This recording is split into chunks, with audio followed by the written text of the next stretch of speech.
Alright, now the only way to lose fat, like I've said before, energy balance, which means calories in versus calories out.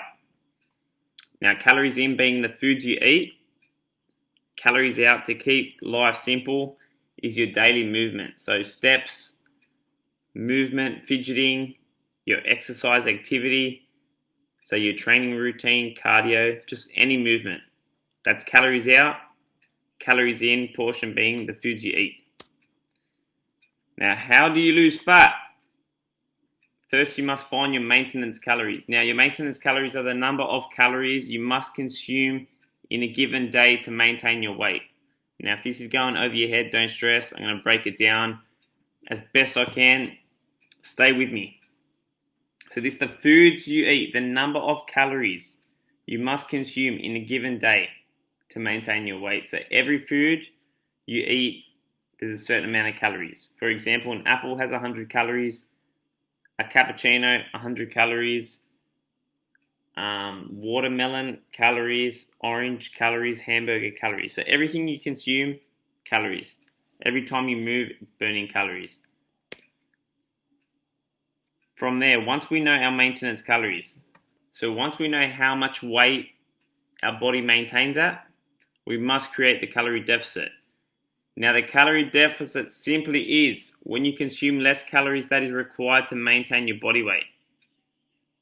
This will produce weight loss and hopefully body weight loss. Now, there's a difference between body weight loss and fat loss. Now, we do not want to lose muscle. This is why I tell people you must eat enough protein. We want to lose body weight. We don't want to lose body tissue or fat tissue. Alright, how to find my maintenance. This is how we do it here. I'm going to try and break it down for you so you can apply this yourself. But what I do with my clients, I'll get them to track a full week worth of food using my MyFitnessPal mobile app. Now, you're going to have to weigh your foods. Yeah, I know it's a pain in the ass, but it's a metric. And if we're tracking all metrics, we can get to our desired goal faster. So you're going to buy a food scale. Yes, you're going to weigh your foods. You're going to weigh your olive oils. Not weigh your olive oils. You're going to measure your olive oils. Everything. Peanut butters. Whatever you consume in liquid. Everything. We're tracking everything. We're going to track our daily step count. Now, don't stress if you haven't got a Fitbit or an Apple Watch. Just use your phone as best you can. Remember, everything's not to a T. It's better than doing nothing. So it's just a metric. Now, how much do I need to eat to lose fat? Now, the truth is any diet works. I've said this time and time again, regardless of if you're doing keto, carnivore, blah, blah, blah. Any diet must create a calorie deficit. And this simply means in order to lose weight, the amount of energy you expend every day, so through movement, which is your output. Another word of expend is output. It needs to exceed the amount of calories you consume. So you must burn more than you consume. This is the simple way. Yes, there are other factors, but this is all you need to know to keep it simple. How do you find your maintenance calories?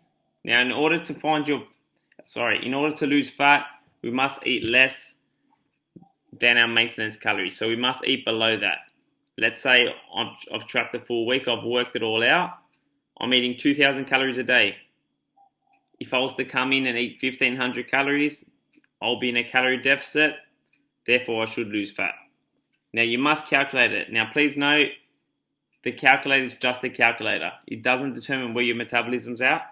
So obviously it's not going to be 100% accurate. This is why you need to be weighing yourself and keeping measurements and things like that.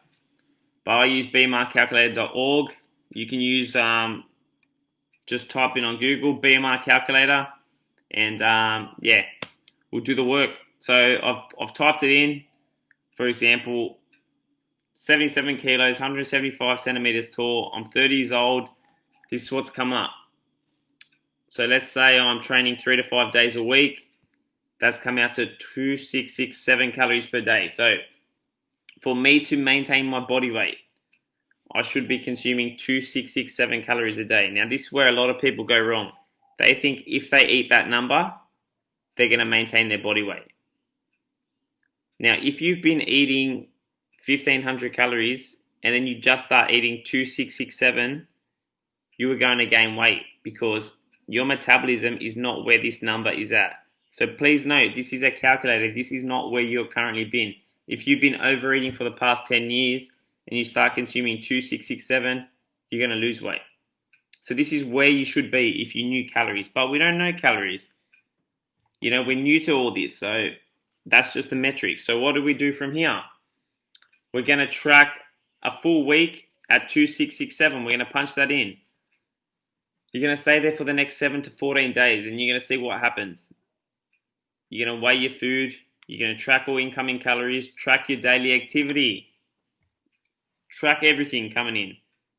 And we're going to find out what's happening. Are you losing weight? Are you gaining weight or are you losing weight?